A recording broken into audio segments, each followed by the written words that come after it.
Are you recording? No, you're dead. Hey, what's up guys, and in today's video I'm going to be unboxing the ANKER Powerline Plus super strong cable. Or at least that's what I've heard.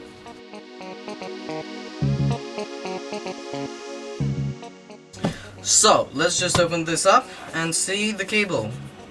See if it's really as strong as people say. Okay, so nice little box here. America's leading USB charging brand. Amazing, ANKER. Thanks for the information. Okay, so I guess this opens up. Okay, so we don't need you. Thank you. Am I happy? I don't know. I haven't opened it yet. Don't need this, although I like the box, so I'll probably keep it. And then we have this little carrying pouch. Then you open up and you see the actual amazing cable here.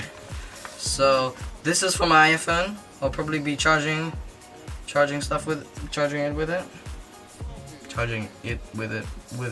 whatever.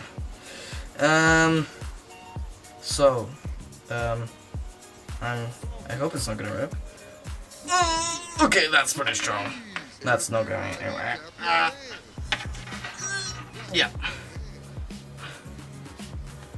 Yeah, that's not going anywhere. That's like rope. Well, it said on it that it was like double braided nylon / something to do with Kevlar. That's what I remember anyway. Okay, so this cool little pouch here, gonna keep that. So yeah, that's the ANKER Powerline Plus lightning cable. You can also get a USB cable if you have an Android phone. Yeah, and it's really strong.